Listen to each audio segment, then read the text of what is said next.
the start of the webinar. So if you don't mind, we'll wait for a couple of minutes just to allow people to enter.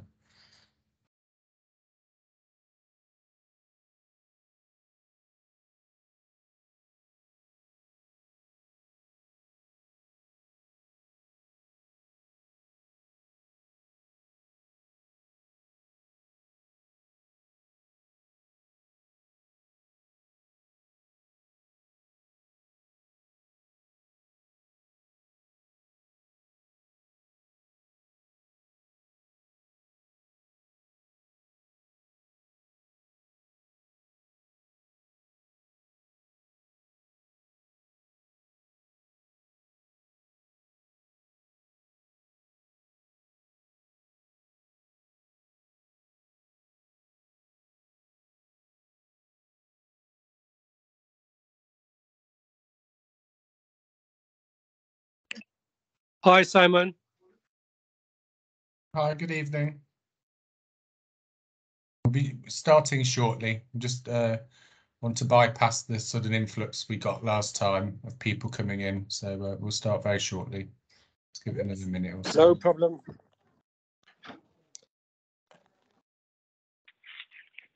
Thank you.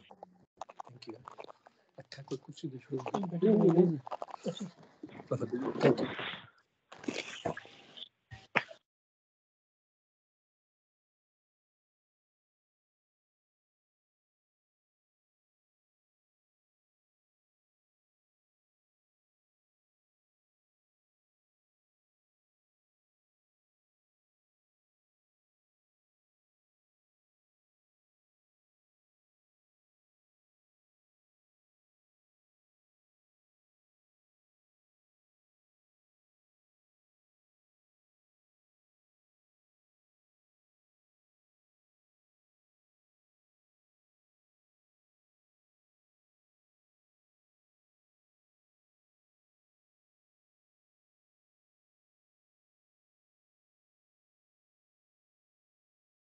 Okay, everybody, good evening. Let's make a start. So welcome to the second series of our winter webinars, where we've been looking at respiratory conditions and Strep A response. The focus of the webinar this evening will be around respiratory diseases, looking at some of the pathways across BLMK that we are working with.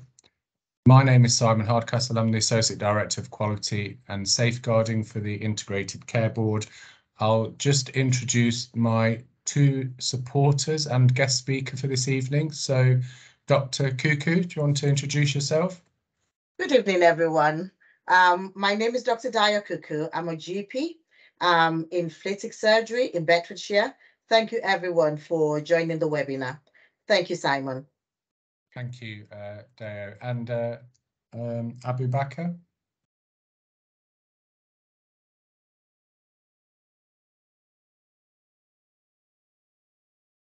Yeah.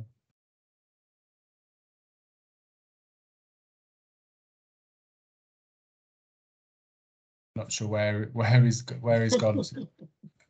Abu Bakr is Bahari is one of our comms and engagement leads within for children and young people within the ICB, and has been supporting around the sharing of lots of information and our link. Oh, there you are, Abu. Did you? You're on mute. Sorry, I could unmute it. Sorry.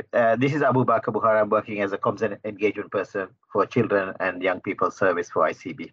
Thank you, Simon. Thank you. So we'll just go through some housekeeping, which hopefully will enable the webinar to run smoothly. So just if you're able to turn off your camera and chat sound if you're not speaking, and just to state that the recording, the webinar will be recorded and the link will be shared afterwards in the chat, along with the slides that Dr. Cuckoo is presenting this evening.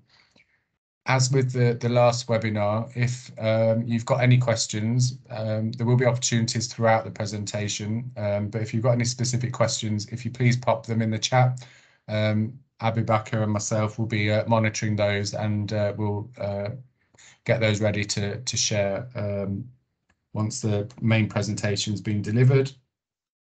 Also, you'll be getting a link to a feedback questionnaire once the webinar's finished. If you can please complete that, and that will obviously help us in understanding the relevance and the appropriateness and whether the webinars are working to your needs. And also to say that links within the presentation and links to our futures platform and medicines optimization web pages will also be made available once the webinar and the presentation has ended. So without further ado, let's make a start, and over to you, Dr. Kuku. Thank you, Simon. Yeah, welcome everybody once again. I have introduced myself, but I didn't remember to say I'm actually presenting in the capacity of the Children and Young Persons Asthma Lead for BLMK. Today we're going to look at respiratory diseases and may touch on Strep A. And this is the Healthcare Professionals webinar. I'm not going to dive too much into Strep A, but I'll be happy to answer questions. That's because we've had a webinar recently. The link is on the slide. There's a YouTube recording of it. So and it's comprehensive. So we'll start off with respiratory diseases today. I'll encourage us to please put our questions in the chat. That's just so that they can be collated. And then at the end, we have question and answers. I'm hoping this will be an interactive session where you can get the opportunity to ask your questions, especially as we are in winter and already having the pressures that come with it. So this is my first slide, and it's just to reflect the fact that we've all had a very busy day, I believe. Not just a busy day, but a busy week as we even prepared to go into the Christmas holidays. So no one's allowed to fall asleep during this webinar. Thank you. I'm going to start off with bronchiolitis, and this is just a quick reminder of what it is. We know it's an infection that causes the tiniest airways in a child's lung to become swollen, and this usually will make it difficult for the child to breathe. We do know that bronchiolitis affects children, young children, especially those under the age of 2. At this time of the year, we have so many of the viruses come out, and one of the most common virus that causes bronchiolitis is the RSV, which is the respiratory syncytial virus. Rates of this virus usually peak in November and December. No wonder the system is under pressure with respiratory infections. However, due to the social restrictions put in place last year, there were almost no cases last year. This year, there have been a rising, especially in West Essex and even all over the country since August. This is likely to continue over the winter and autumn. I guess this is also related to the social mixing because this is really the first time we've had a lot of people not wearing masks after the pandemic.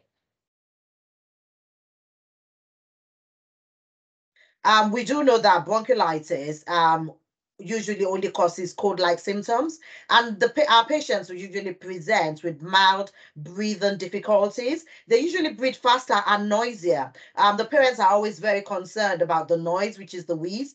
The child may get a little worse each day until the 3rd or 4th day. So we need to be aware that with bronchiolitis, the 3rd day, they tend to get worse up to day 3. And after day 3 or 4, they then begin to get better.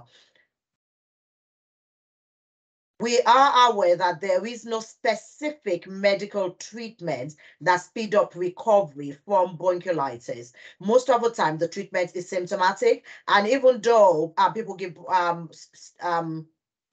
salbutamol, there is no evidence that it actually helps in treatment of bronchiolitis. I aim to talk us through the pathways, the local pathways, so that we can be reminded of how to manage this illness during the busy autumn and busy winter season. We need to emphasize the fact that some children under 6 weeks, the premature babies, would tend to get worse illnesses. So this is one of the pathways which we have. Actually, the pediatric clinical reference group came together and sort of put this together, and this is BLMK wide. So on there, we can actually see that there's several columns in there. I'm just going to highlight a few. I'm hoping we can read it. The link is at the end of the slide, so you can actually click on the link and go to the website where you can download these pathways. Box 1 talks about the signs of bronchiolitis, the signs and symptoms. We're all aware of this, so I'm not going to read them out. I'm just going to get you to remind yourself about that. Most importantly is the risk factors, which is on my far left corner, and that actually is, we need to be aware that patients with pre-existing illnesses, especially those with congenital heart disease, patients less than 3 months, the premature, patients that already have other conditions, and people with social challenges are at higher risk. What we need to do as healthcare professionals will be to assess the severity and treat according to the category of the most severe signs and symptoms. Next slide, please. So we do use the traffic lights system to assess the patients, and you can see on the slide that there's several things we're looking at. We're looking at behavior, the skin, the respiratory rate, the O2 sats, chest recession, nasal flaring, and grunting. And on there, you can actually see the different colors, the green, the amber, and the red. The green just means it's moderate, and most of the time, those can be treated at home. The amber are the severe ones, and these are the ones that need to be seen face-to-face in primary care.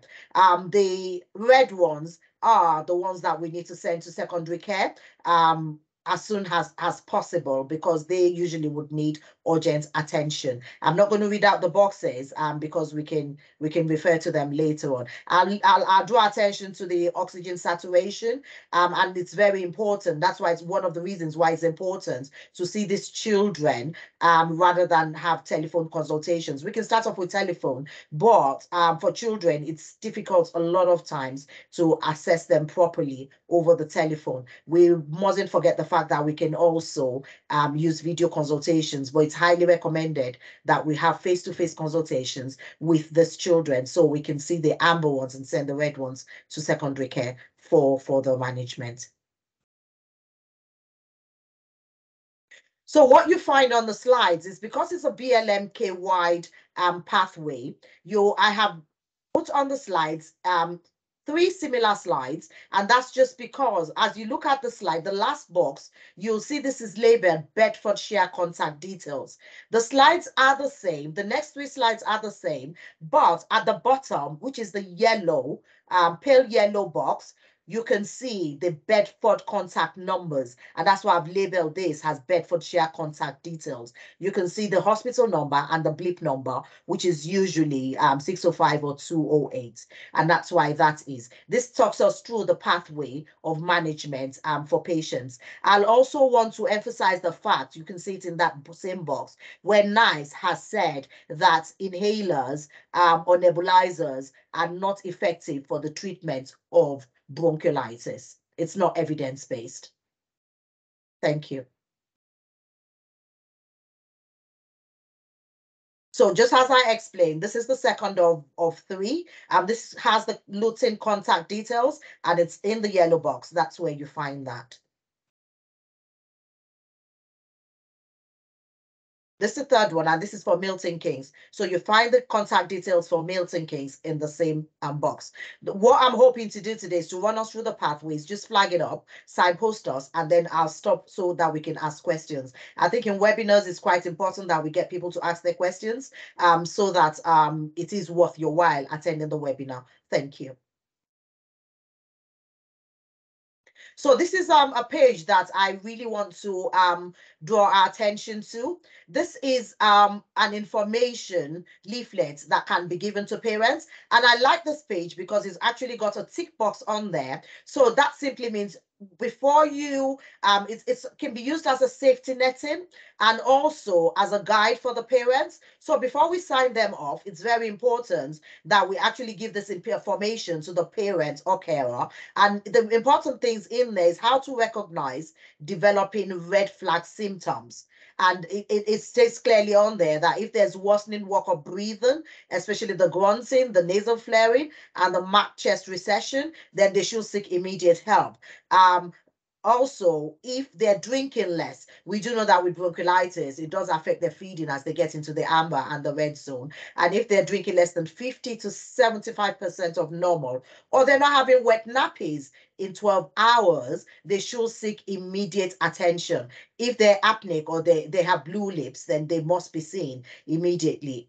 If they're exhausted, so for example, they're quiet. If you have a normally chirpy baby who's quiet and not responding to normal social cues, or waking up only with prolonged stimulation, those are red flags, and these patients have to be seen promptly. We also need to ensure that the parent or the carer has the name and contact details for the healthcare professional.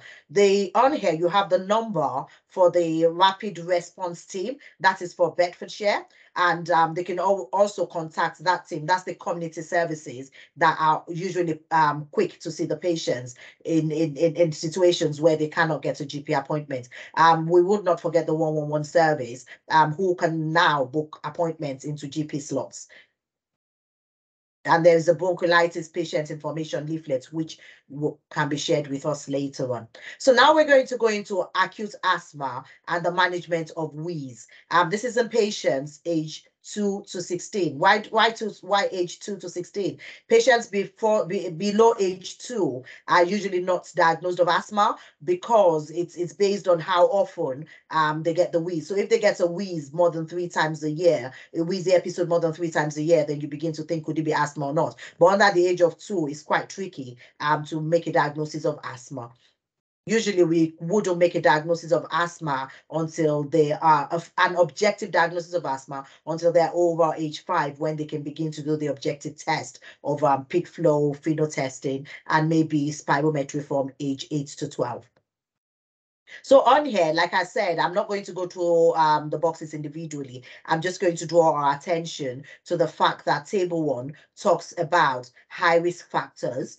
Table 2 talks about what you need to consider, alternative diagnosis. And then once we move away from that, we go to the traffic light system again, which is the green, the amber, and the red.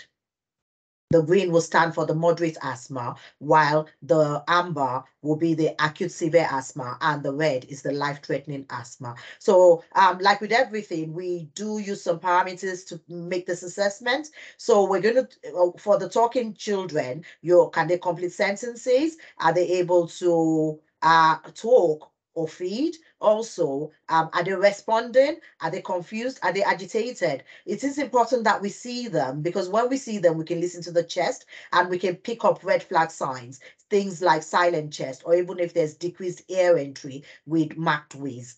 Respiratory rates, we've got the figures on there. So this is a good pathway that we can keep on our computers. We can store them on our computers. Like I said, the link is towards the end of the slide, so you can actually save them on your desktop and refer to them whenever needed. Also, the oxygen saturation. Usually, any oxygen saturation less than 92% is worrisome. So, and that's one of the reasons why we usually would like to see them. With asthma, if we're sending them home, we want to maintain the oxygen saturation between 94 to 98%.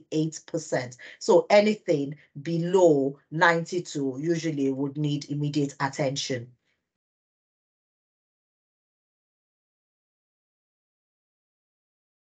So this is just part of the treatment pathway. And on there, you can see if all green features, no amber, no red, then what we do is we give them salbutamol inhaler. I would like at this stage to emphasize the fact that we can use the salbutamol inhaler with the spacer, 1 puff every minute up to a maximum of 10 puffs, adjusted to clinical response, is the advice we give them. What we say, and they take 5 tidal breaths with each puff. What we say to the parents is, if they need up to 10 puffs through the spacer, that is equivalent to a nebulizer. And that simply means that these children have to be seen, because we do know that if you have a nebulizer, it's very likely that you will need, it is recommended that they get oral prednisolone to prevent the later rebound effect and worsening of their symptoms. So this actually tells us that if they have up to 10 puffs, you need to reassess them 50 to 30 minutes afterwards. And then we should consider giving 3 days. If we're going to give prednisolone at all, I recommend, the recommendation is that they are given 3 days minimum. And reassessed.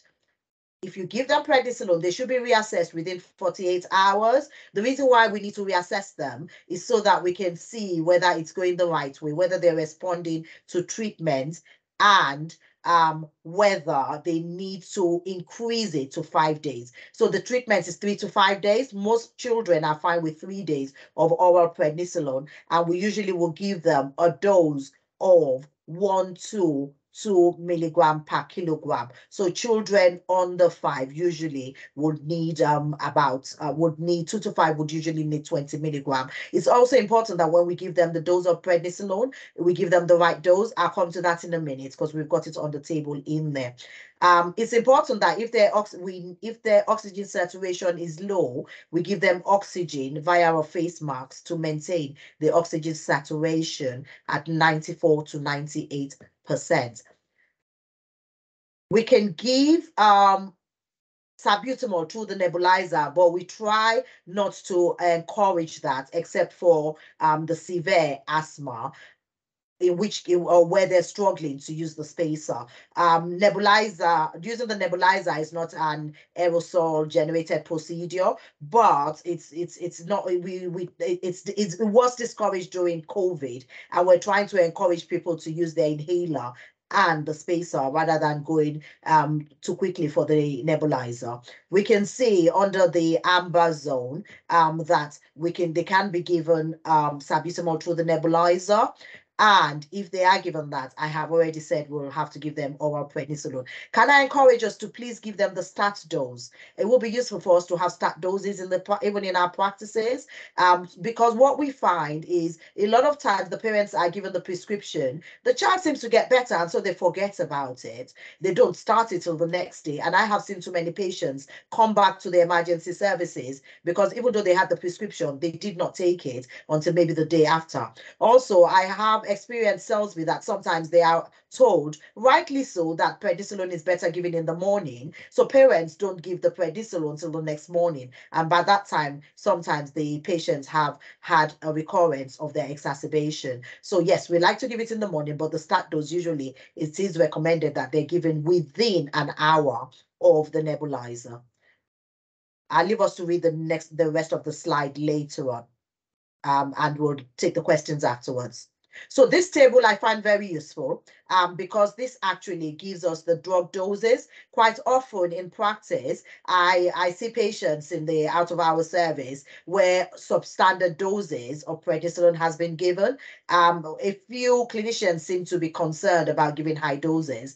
I think asthma could be very life-threatening, and we've had some deaths in asthma. So if they need the corticosteroid, the oral corticosteroids, it's important that they get the right dose. And we've got the dose on there. It's 1 to 2 milligram per kilogram per dose. And for children under 2, 10 milligram on the average. For children 2 to 5, 20 milligram. For children 5 to 7 years, you can give 30 to 40 milligram. And for children over 7 years, they can actually have the adult dose, which is 40 milligram. Remember, in children, we say we give them 3 to 5 days. Most of the time, 3 days is fine. If it's not, then they can go on to have 5 days.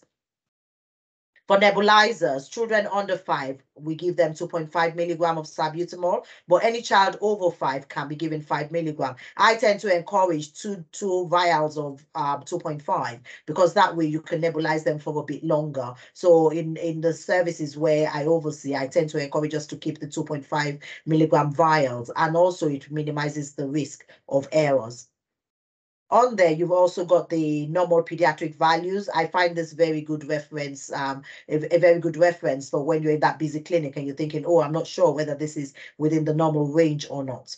Table 6 is quite interesting because it talks about the discussion about inhalers versus nebulizers. And just like I said before, for moderate asthma, use an inhaler and a spacer. If the child is greater than 5 years old, use a mouthpiece rather than a mask. So very often we're quick to go to the mask, but if a child is more than 5 and has and is not acutely distressed, they can use the mouthpiece. We can use the mask if they find it more comfortable, but most children over age 5 tend to resist the mask. And in here, there is the indication for nebulizers. I thought I'll draw our attention to that. Next slide, please. Thank you. So on here, just like we did with the bronchiolitis pathway, the slides have been put on there so that as we have people across BLMK join the webinar, you can make reference to the right contact detail. And on there, you've got the contact detail for the community children nursing team. The details are on there. I want to encourage us to use them for those seasons when we don't have any appointments for these patients when they ring up to be seen. Also, the secondary care referral number is on there. If you go to switchboard and ask for the pediatric registrar, you can always get the blip number. The reason why we didn't put it on this one is it does change from time to time. So usually 605 or 208. And then you've got other things on there, which talks about peak flow meters and nebulization, which you can refer to later on. Thank you. And just like I said, this is you have 3 slides that are similar, but each slide actually has the different contact details for the different regions. You find for Luton, they've actually got the Children's Rapid Response team access also, and they have the community nursing team. Also, you have the Luton and Dunstable, they have the GP Urgent Connect number between Monday to Friday, 9 to 5. I want to encourage us to use this for referral, advice, and guidance, please. So the third one is for Milton Keynes, all the same slide, but with different contact details. And for Milton Keynes, it's clearly written there that you ring the switchboard and you choose option 4. Thank you. Yeah, we're moving on very swiftly, which will give us enough time to ask questions. So this is the last bit I'm going to talk about with respiratory diseases will be the croup. So this is the croup pathway, and we do know that in winter, we do have patients that come up with croup. It's a viral illness, usually self-limiting and very short-lasting, but sometimes you have patients that fall into the amber and the red zones. And this is actually a pathway that tells us how to manage them. For croup, most of the time it's self-limiting, like I said, and they don't need any treatment. The parents may need reassurance. And sometimes it's worth seeing them because the stridor is quite a loud noise and the backing cough is very worrisome for the patient, for the parents a lot of times. So what I tend to do when I do the out-of-hours service, which is, I find out that croup tends to get worse at night. So the child goes to bed fine with the backing cough and then wakes up in the middle of the night with a funny sound. And that really scares the parents. So when I talk to them over the phone, a lot of times it's difficult to reassure them because the noise is strange, especially for the first time. So what I tend to say to them is bring the child out to the center. And by the time they get to warning them that most of the time, by the time you get to the center, it's like that child will be fine. And that's usually what happens. Once they've gone through that episode and they're reassured, the next time it happens, they usually know how to manage it better. And this pathway actually tells us what to do for each of the different traffic lights systems. So you've got the green, the amber, and the red. I'm not going to go through it individually because we can always reference that later on. I'm going to draw our attention to the management here. So most of the time we do not need, they do not need medication apart from self-care, which is hydrate, paracetamol or ibuprofen, keep warm, and then safety netting for the green zone. But if they are struggling and they are having recessions and agitated, then sometimes they will need oral oral dexamethasone, and the dose for that is usually 0.15 milligram per kilogram. I think there's a bit of debate about the lifespan of Orodex. If you do not have Orodex or you've run out of it, you can actually give prednisolone, and the dose of prednisolone is 1 milligram per kilogram. It is usually just a start dose. The other medication that is sometimes given is nebulized budesonide, which is 2 milligram per kilo, and it's just a start dose. For those with the red flags, it's very important that they are referred off to secondary care immediately. And if you assess them over the phone and you think it's a red flag, it's they have red flag symptoms, or they are very much at high risk, it's very important that they get to hospital as soon as possible. When we see them, oxygen might help. Thank you. So this is the page I referred to. On this page, you've got the NHS UK link. You've also got the link for the previous webinar, which is on YouTube. I've watched it over and over again. Very informative and up to date. And then there's another link on there, which is, as we come to talk about Strep A, there is the talk about shortage of liquid antibiotics for our children. But the guidance out there is children above 5 can actually take tablets. And it's sometimes better for them because a lot of them don't like the taste of those medications. And there's a leaflet on there. There's a link on there which tells you how to give the different types of medications and the guidance on off-license use of these medications. The last link on there is the link. I find that a very useful link, and I'll ask all of us to please, when you get the presentation, click on those links. I've tried them over and over again. They are working. And if they aren't, then please send us a message. But I'm sure they're working because I tried them even before we started the webinar again. And this link is actually the one that takes to where you can get all these pathways for download. I put them on a PowerPoint slide, and they're not as big as you'd like them to be. But when you click on that link, you'll get the pathways, the children pathways for every place. So you have for Luton, you have for Bedford, and you have for Milton. You have for Bedfordshire, and you have for Milton Keynes. Thank you. So I'm going to stop for now and take questions. Thank you for being attentive. Thank you, Dan, and as always, very informative and very well delivered. Thank you. We have got time for questions. There were a couple of questions in the chat which I think may have been answered now. So if we just capture those quickly, and then we'll come back for any questions for Deo. If you have got any questions, there aren't any in the chat, so if you please pop your hand up and we'll go through those in order. So the question that came through on the chat just was around the access to children's rapid response services in Luton. So that was already answered by a colleague from CCS, that parents don't, the rapid response service doesn't accept referrals directly from parents, and that all referrals need to be made through primary care. And then the other question was around Milton Keynes. So Milton Keynes Urgent Care Service is commissioned slightly differently, and so they do have a children's primary care service, and which will accept referrals from the GP for children aged 10 to 18 to the children's nurse-led service, and they're put in the link to their website in the chat as well. Okay, so I've got one hand up so far. Dr. Mahmood, Tahir Mahmood. You're on mute. Hi, it's Dr. Mahmood. I'm one of the CYP lead in Luton area. I just took over a couple of months ago. Thank you very much. It was very informative webinar. Thank you, Simon, as well, and Abu Bakr too. My main question was about the equity of services commissioned in BLMK. As I mentioned already, that rapid response service in Luton area only accept referral from the GPs, and the people with bronchiolitis, acute attack of asthma, which can be prevented.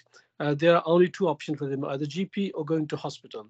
And rapid response team is there But I was wondering, but commissioning point of view, is there any chance that the services across BLMK are the same? And if not, then what's the option for these? Because as you know, the bronchiolitis children can deteriorate. And even if they don't deteriorate, the anxiety of parents is above the roof. And most of the time, they end up getting some inhalers for symptomatic relief, although there's no evidence for that. This is very, very tricky situation for GPs working at the front lines, because when the parents come, parents are very, very anxious and worried. So is there any chance that, for example, winter season, BLMK arrange some kind of service, which kind of clinics to deal with the acute respiratory infections in future? Thank you. Thank you, Dr. Mahmood. And yeah, Deborah's hand has shot straight up to hopefully be able to give a response to that. Yeah, I'm one of the children's rapid response nurses, and we cover Luton and Bedfordshire. We are really struggling to recruit into the service, so a lot of the time we only have one nurse on duty with one clinic. We accept referrals from 111. We can't have parents referring themselves into the service because it's too dangerous. We wouldn't have the capacity, and then we'd miss a lot. We take referrals from GPs, from the hospital, A&E. We facilitate early discharge from the wards and things. We just can't have self-referrals into the department, into the unit. It just wouldn't be safe. Thank you, Deborah, and thank you, Tahi, for that question. Because as a CYP, we have revisited this over and over again. But like Deborah said, there is workforce and capacity issues. So what they are doing is actually seeing those amber patients that they ring up the GP, they cannot get an appointment. They actually step in very quickly on behalf of the children and young persons team and see them. They also do the 48-hour review when patients are discharged from hospital. It's very desirable that we have a team that can take referrals from parents and carers. The challenge with that is, like we said, workforce and capacity, and also the safety in there. So if they're taking referrals in there, you'll have the mixture of the green, the amber, and the red, and they have to be well equipped and able to manage those patients properly. So if we had enough capacity, that would be great. I think what we need to do is to try and train our receptionist so that when these parents actually ring up, they can ask for those red flag questions. And if any of that comes with a yes, then they need to immediately get the doctor on call to try and make contact with these patients so we can speak with them and deal with it as appropriately and promptly as possible. Yeah, but in the ideal world, yes, we want a self-referral service, but at this point in time, it's not practical. Can I also say that we have absolutely no admin support in children's rapid response. So when referrals come into us, we're trying to answer the phone, see patients, and sometimes we just can't. We can't, sort of like, you've got a child in front of you, and then you've got the rapid response phone ring, and you're the only person there. We've got, I think Milton Keynes have admin support that can book their patients in. We have to do it all ourselves, and I know. Yesterday, and I know Christmas Day, Boxing Day, and the 27th, there's only one of us on.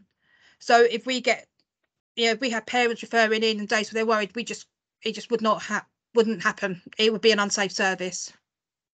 Thank you, Deborah. Yeah, and we do hear that, and obviously we, like Deo said, we have had conversations across the children's commissioning team in terms of obviously what a good service or a good model would look like. So it's something that is obviously being considered all of the time, and especially obviously the increased requests and pressures over winter in terms of actually as a good model. So we will pick those up, and we do hear the your feedback with respect to that.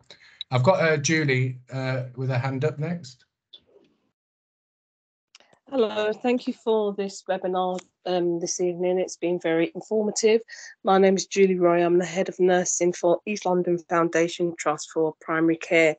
I heard that you're taking, if necessary, you will take referrals from GPs, but I just want to clarify, will you take that from ACPs as well, if they're referring to that children's service?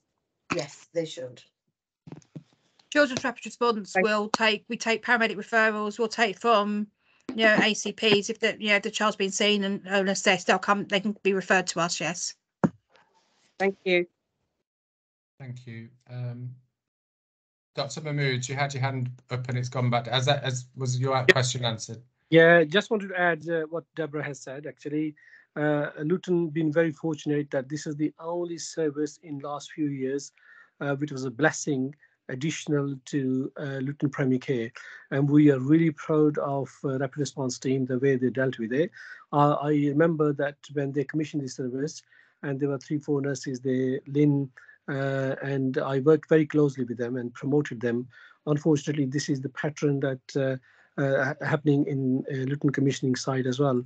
But slightly, I differ with Dr. Kuku that CQC point of view, receptionists are not medical trained, so they cannot follow the pathways. However, all the practices they are encouraging and they're giving them a little bit more knowledge to help the patient as much as possible. But there's definitely a need. There's definitely a need for more strong commissioning from Luton area to provide a little bit more quality of services in Luton area. I salute to Bedford and Milton Keynes area because they are much more better positioned than Luton. All the nursing staff and auxiliary staff in the community as well as the primary care, they are nearly crushed in Luton area, especially for asthma and the children response I'm referring to. Thank you, Tahi. Just to clarify that point, so what I said is it's important to educate our receptionists so they can actually spot those patients that need to be seen immediately. So if you have a month ranting over the phone with a wheezy child, they can ask 1 or 2 questions so that they can prioritize their appointment. Instead of saying, no, we don't have an appointment today, they can say, we don't have an appointment, we'll get the on-call GP to call you. So that's what I'm saying. I know they're not clinical, so they cannot get involved in the pathway, but they can ask those important questions so those patients can be seen sooner rather than later. Thank you. Thank you. And just quickly, in response to the commissioning conversation, so like I've mentioned, we are hearing that, and obviously through our winter funding resource, we have been able to offer some, as we did last year, some additional resource.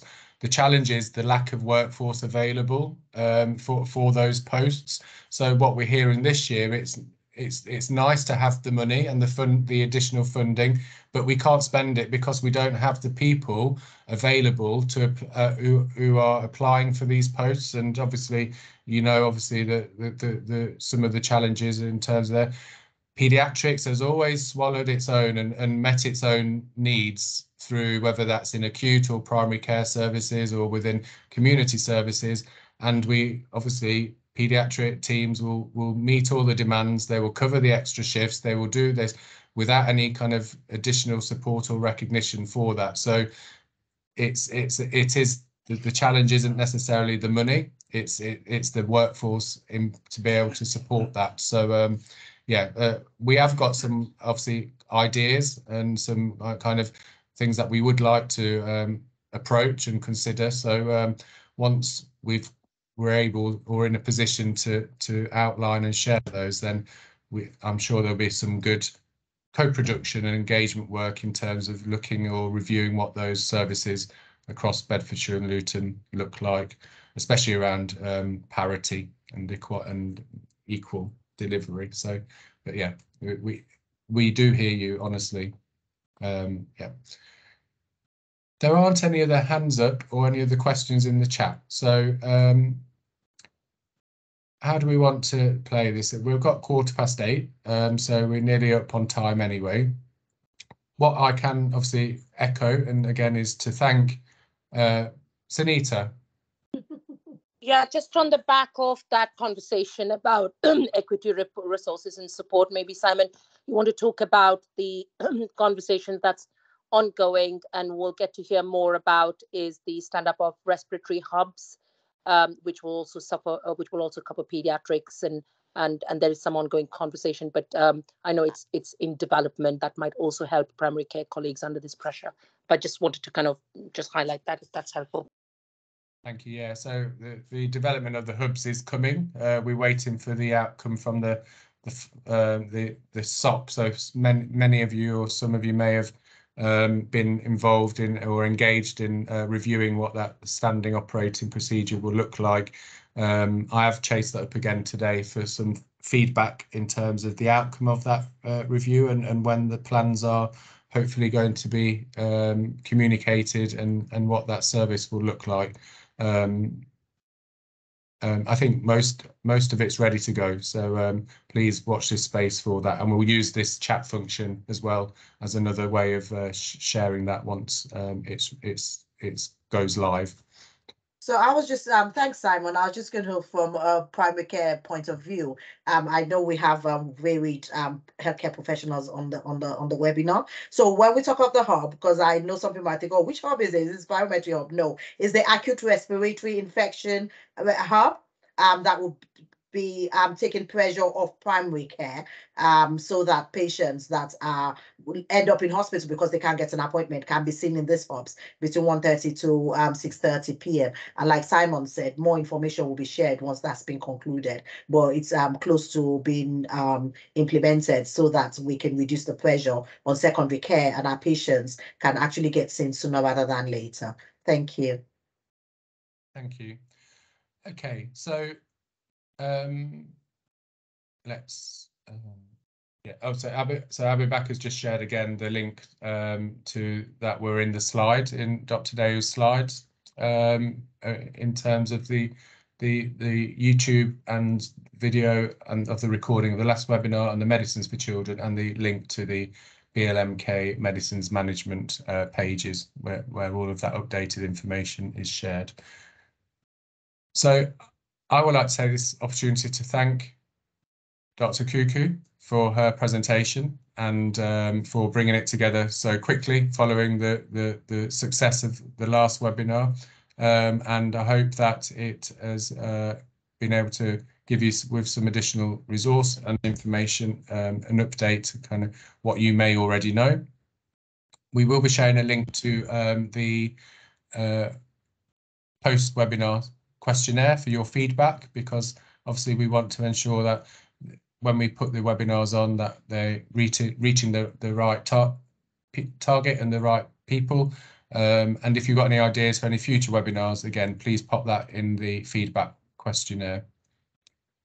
Before we round up, I'd like us to put, just like Simon said, if you need further webinars, today we've talked about acute management, but I think there is a need for chronic management of asthma when we talk about the personalized asthma action plan. When do we give inhaled corticosteroids? I see very often patients that are treated with acute exacerbations, but then they're not put on inhaled corticosteroids. So they keep going in and out of hospital. So as I sit down here, and we've run out of time, so today wasn't the day for it, but let us know if you want further webinars on management of chronic asthma so we can actually reduce hospital admissions and unscheduled attendances to A&E and improve the treatment of our patients with asthma. Thank you. Thank you. Okay, so I'll use this time finally just to thank you all for taking the time out of your what has probably been a very long day. I know it has been for me, and to thank you for attending. And if we don't see you before, wish you a very peaceful and safe Christmas and festive season and New Year. And we will see you very soon. Best wishes. Thank you, everyone. Thank you very much, everyone. Thanks. Bye-bye. Bye-bye. Thank you. Bye-bye.